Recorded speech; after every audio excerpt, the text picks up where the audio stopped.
ఎందుకు జార్జియానే ప్రిఫర్ చేస్తున్నారు? రెండు ప్రాబ్లమ్స్ ఉన్నాయి. ఇండియాలో ప్రైవేట్ కాలేజ్ మిషనే కట్టించుకుంటున్నారు 40-50 ఇప్పుడు యుద్ధం వల్ల దానివల్ల బాధపడి రష్యాలో కూడా యుద్ధ వాతావరణం ఉంది. ఎందుకు పర్టికులర్గా జార్జియా? జార్జియన్ నేషనల్ యూనివర్సిటీ అనేది మా దగ్గర ఎవరైతే స్టూడెంట్స్ జాయిన్ అవుతారో ఆ పేరెంట్స్కి అవ్వాలి.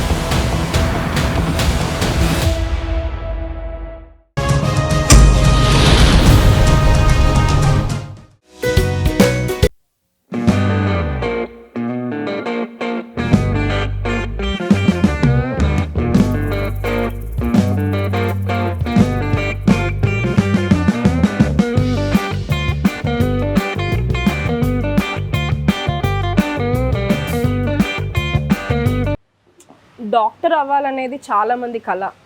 ఎంబీబీఎస్ చదవాలంటే చాలా ఖర్చుతో కూడుకున్నది, అఫోర్డబుల్ కాదు అనే ఇదిలో ఉంటారు. మన ఇండియాలో అది మరీ ఇబ్బంది. కానీ జార్జియా యూనివర్సిటీ వాళ్ళు చాలా తక్కువ ప్రైస్లో అయితే ఎంబీబీఎస్ పూర్తి చేయొచ్చు అంటున్నారు. అది కూడా సాదాసీదా యూనివర్సిటీ కాదండి, యూరప్లోనే second largest university.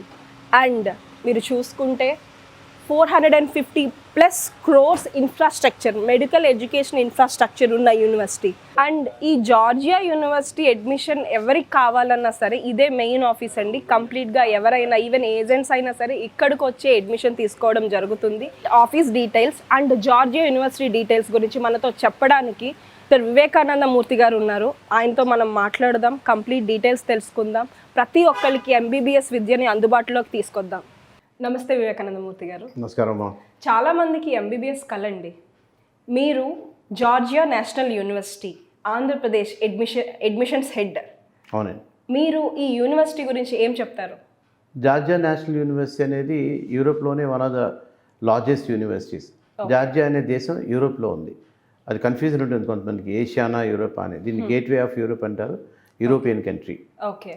So Georgian national university అనేది ఇట్స్ 450 crores మెడికల్ ఇన్ఫ్రాస్ట్రక్చర్ పెట్టి చాలా బాగా చేసిన సంస్థ. మోర్ దాన్ 20 years నుంచి రన్ అవుతుంది. 450 crores మెడికల్ ఇన్ఫ్రాస్ట్రక్చర్కి. అండ్ లాట్ ఆఫ్ స్టూడెంట్స్ చాలామంది వెళ్తున్నారు ఇండియా నుంచి కానివ్వండి, అక్కడ వాళ్ళు చదువుతారు. చాలామంది స్టూడెంట్స్ అక్కడ చదువుతున్నారు. ఇది అన్నిట్లో రికగ్నిషన్స్ ఉన్నాయి మనకి ప్రపంచంలో. WHO దగ్గర నుంచి ఇండియాలో national medical corporation of India దాకా ప్రతి రికగ్నిషన్ దానికి ఉంది.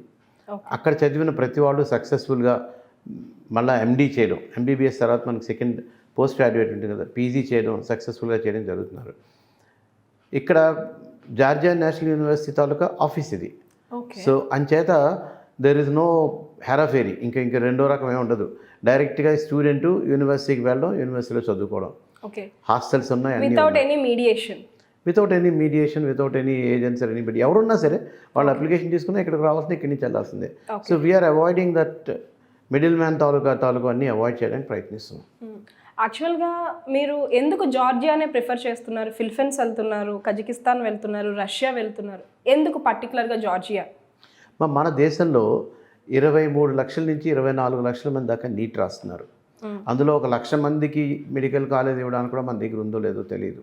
చాలా తక్కువ సీట్స్ ఉన్నాయి. అంటే కనీసం ఈ నీట్ రాసిన వాళ్ళలో, క్వాలిఫై అయిన వాళ్ళలో 10 లక్షల మందికి మన దగ్గర సీట్లు ఉండవు. వీళ్ళకి ప్రైవేట్ కాలేజీలకు వెళ్ళాలి. ఇండియాలో ప్రైవేట్ కాలేజ్ అనేసరికి వెరీ ఎక్స్పెన్సివ్. రెండు ప్రాబ్లమ్స్ ఉన్నాయి. ఇండియాలో ప్రైవేట్ కాలేజ్ వెరీ ఎక్స్పెన్సివ్. మొట్టమొదటే 50-60 లక్షలు కట్టేయమంటారు. ఇప్పుడు 1 కోటి రూపాయల కాలేజ్ అనుకోండి, ఈ రోజున 50 లక్షలు కట్టేసి తర్వాత కట్టాలి.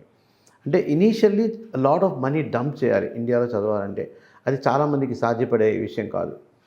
అంచేత ఈ నీట్ క్వాలిఫై అయిన వాళ్ళు, మెడికల్ అనే ఒక కళ ఉన్నవాళ్ళు ఎంబీబీఎస్ చేద్దాం, మా కళ సాకారం చేసుకోవాలంటే ఇండియాలో కుదరదు కాబట్టి చాలా విదేశాలు చాలా మొదలుపెట్టారు.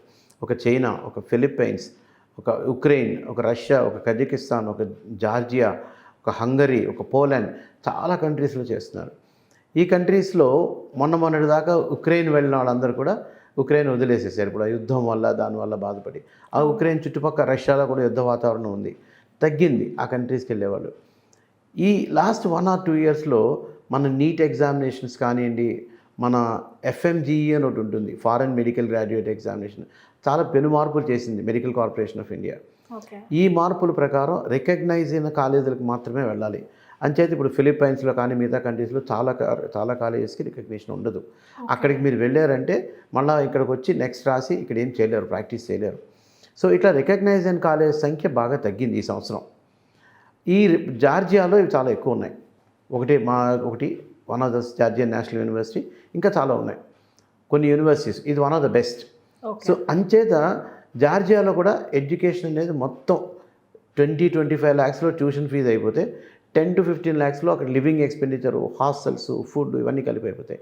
అంటే మీరు వెరసి 37 నుంచి 42 లక్షలు 37 to 42 lakhs పెట్టుకుంటే the total 6-year MBBS programme can be done. 6 years MBBS programme 37 to 42 lakhs 40 lakhsలో అంతే. ఈవెన్ ఇక్కడ అడ్మిషనే కట్టించుకుంటున్నారు కదండి 40-50 lakhs. అందుకనే జార్జియా ప్రిపేర్ చేస్తున్నారు. సెకండ్ ఏంటవుతుందంటే ఈ యూనివర్సిటీలు అన్నీ కూడా రికగ్నైజ్ యూరోపియన్ ఎడ్యుకేషన్ వస్తుంది, టాప్ క్లాస్, మిగతా వాటిలో కూడా పనికి వస్తుంది. అందుకని జార్జియా అనేది ప్రిఫర్ చేస్తున్నారు కంపేర్ టు అదర్ కంట్రీస్. మూర్తి గారు, యాక్చువల్గా ఇక్కడ మనకి ఇండియాలో ప్రైవేట్ కాలేజెస్ ఉన్నాయి, చాలా MBBS ప్రైవేట్ కాలేజెస్ ఉన్నాయి, అండ్ జార్జియా నేషనల్ యూనివర్సిటీ. ఈ రెండింటికి డిఫరెన్స్ ఏంటి? అంటే ఏ విధంగా మనకి వ్యత్యాసం ఉంటుందంటారు? మన ఎడ్యుకేషన్ వైజ్ అయితే మన ఇండియాలో ప్రైవేట్ యూనివర్సిటీస్ చాలా బాగుంటాయి, డౌట్ ఏం లేదు అందులో. క్వాలిటీ ఆఫ్ ఎడ్యుకేషన్ మనం ఎక్కడ డౌట్ చేయడం లేదు. ఏవో కొన్నిట్లో బాగుండదేమో కానీ చాలా కాలేజీలో బాగుంటాయి. Georgia is a world class university, అక్కడ కూడా చాలా బాగుంటుంది. మెయిన్ డిఫరెన్స్ ఎక్కడ వస్తుందంటే కాస్ట్ వైజ్. కాస్ట్ వైజ్ మన ప్రైవేట్ యూనివర్సిటీస్లో మీరు ఎంత లేదనుకున్నా సరే అన్నీ కలిపి చూసుకుంటే 70-80 లక్షల దాకా మీకు అయిపోతుంది. ప్లస్ మీకు లివింగ్ ఎక్స్పెండిచరు, హాస్టల్స్ కలుపుకుంటే 1 crore దాకా కూడా అయిపోతుంది. 80 లక్షల నుంచి 1 crore దాకా. ఏవో కొన్ని కాలేజీలు 60 లక్షలు అవుతాయి అంటారు, కానీ వెళ్ళి చివరికి అన్నీ మనం చేసుకుని సరే అది కూడా 75-80 అయిపోతుంది. ఇక్కడ అందులో సగంలో అయిపోతుంది. కంప్లీట్ 6 yearsకి 5.5 yearsకి ఇండియాలో అయితే, అక్కడైతే 5.8 years. మన మెడికల్ కార్పొరేషన్ ఆఫ్ ఇండియా ప్రకారం, మెడికల్ NMCI ప్రకారం అక్కడ మనం చేయాల్సింది 4.8 years education plus 1 year clinical rotation అంటారు, హౌస్ సర్జెన్సీ అనండి ఏమనండి, 1 year ప్రాక్టికల్, 4.8 years ఎడ్యుకేషన్ ఉంటుంది. ఇక్కడ ఇండియాలో 5.5 years. So main difference cost. Second, మీకు అక్కడ కూడా టాప్ క్లాస్ ఎడ్యుకేషన్ వస్తుంది, ఎందుకు అక్కడికి వెళ్ళకూడదు? అండ్ ఎక్స్పోజర్ వస్తుంది, ఇంకో కంట్రీ చూస్తారు, అక్కడ విధి విధానాలు తెలుస్తాయి.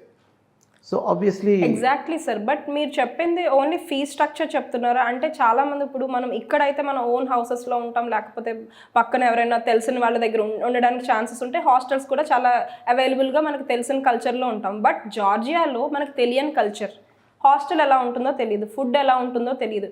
దాన్ని బేస్ చేసుకుని అసలు సేఫ్టీ నార్మ్స్ ఎలా ఉంటాయి?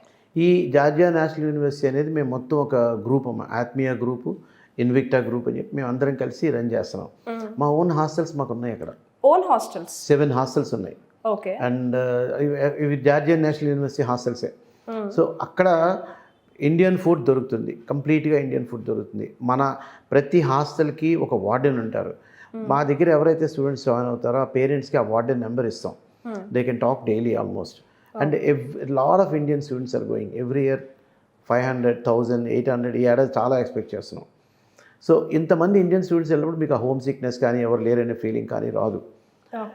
సెకండ్లీ దట్ అక్కడికి వెళ్ళిన వాళ్ళకి మిగతా ఎగ్జామ్స్ ప్రిపరేషన్ ఉంటుంది, USMLE అనేవి చాలా ఈజీ అవుతుంది. So lot of other advantages కూడా ఉన్నాయి జార్జియాకి. ఎస్, మనీ మేము ఎఫోర్డ్ చేసుకోగలం అంటే ఇండియా బెటర్ ఏమో. ఎఫోర్డ్ చేయలేని వాళ్ళు చాలామంది ఉంటారు కదా, చాలామంది. అండ్ అఫోర్డబుల్తో పాటు మీరు ఎక్స్ప్లోజర్ కూడా ఉంటుందంటారు, విపరీతమైన ఎక్స్పోజర్ ఉంటుంది. వేరియస్ కంట్రీస్ నుంచి వెళ్తే మనకి ఎప్పుడైనా ఒక ఎయిర్పోర్ట్కి వెళ్ళి మరో దేశానికి వెళ్తేనే ఎక్స్పోజర్ వస్తుంది. అలాంటిది ఇంకో దేశం వెళ్ళి మీరు 6 సంవత్సరాలు ఉండి అక్కడ చదివి అక్కడ అన్నీ చూసుకొని పద్ధతులన్నీ చూసుకొని ఇక్కడికి వచ్చి మళ్ళీ ఇక్కడ నెక్స్ట్ రాసి క్లియర్ చేస్తే ఈక్వల్ అయిపోతారు. ఇప్పుడు మన MBBS రాసినా నెక్స్ట్ రాయాలి, బయట చేసిన నెక్స్ట్ రాయాలి కొత్త రూల్ ప్రకారం. అదే సార్, నేను ఇప్పుడు అదే అడుగుతున్నాను. NMCI ప్రకారం జార్జియా యూనివర్సిటీలో చదివిన వాళ్ళకి నెక్స్ట్ ఎలిజిబిలిటీ ఉంటుందా రాయడానికి? ఉంటుందమ్మా, కానీ NMCI రూల్ ప్రకారం అన్ని కాలేజీల్లోనూ ఉండకపోవచ్చు. జార్జియా నుండి ఏ కంట్రీ అవనండి, NMCI అనేది కొన్ని కాలేజీలను రికగ్నైజ్ చేసింది, కొన్ని పద్ధతులు పెట్టింది. ఒక స్టూడెంట్ అక్కడికి వెళ్ళి చదవాలంటే నీట్ క్వాలిఫైడ్ అయి ఉండాలి. కానీ చాలా మంది నీట్ క్వాలిఫైడ్ అవ్వకుండా అక్కడికి వెళ్ళి MBBS చేసుకోవచ్చు. ఎవరు వద్దు, జార్జియాకి సంబంధం లేదు నీట్కి. మన కండిషన్ అది. నీట్ క్వాలిఫై అవ్వకుండా వెళ్తే మళ్ళీ తిరిగి వచ్చి నెక్స్ట్ రాయలేరు. నీట్ క్వాలిఫై అయి వెళ్తేనే రాయాలి. సెకండ్, అక్కడ 4.8 years 4.50 అలా కుదరదు. 4.8 ఇయర్స్ ఎడ్యుకేషన్ చేసి 1 ఇయర్ క్లినికల్ రొటేషన్ చేసిన వాళ్ళు మాత్రమే వెనక్కి రావడానికి ఎలిజిబుల్. ఒక యూనివర్సిటీకి వెళ్తే మరో యూనివర్సిటీకి ట్రాన్స్ఫర్ చేసుకుంటే వాళ్ళు మళ్ళీ నెక్స్ట్ రాయడానికి ఎలిజిబుల్ కాదు. సో కొన్ని కండిషన్స్ పెట్టింది. చాలా యూనివర్సిటీస్ ఇప్పటికీ అడ్వర్టైజ్ చేస్తాయి మా యూనివర్సిటీలో చదవండి అని. ఈ కండిషన్స్ ఫాలో అవ్వట్లేదు. ప్రతి స్టూడెంట్కి నేను ఇచ్చే సలహా ఏంటంటే ఎంబీబీఎస్ చదవదలుచుకుంటే మీరు మొత్తం ఎన్ఎంసిఐ కండిషన్స్ అన్నీ చూసి అవన్నీ ఫిట్ అయితేనే ఆ యూనివర్సిటీకి వెళ్ళండి, లేకపోతే వద్దు. సింపుల్. మీరు వచ్చిన తర్వాత నెక్స్ట్ రాయడానికి ఎలిజిబిలిటీ ఉంటేనే చేయండి, ఓకే, లేకపోతే వద్దు. థ్యాంక్ యూ మూర్తి గారు. నమస్కారం అమ్మా. నమస్తే అండి. చూసారు కదండి, అఫోర్డబుల్గా సేఫ్గా ఒక ఎంబీబీఎస్ చదవాలంటే మనకి జార్జియా నేషనల్ యూనివర్సిటీ చాలా బెస్ట్ చాయిస్.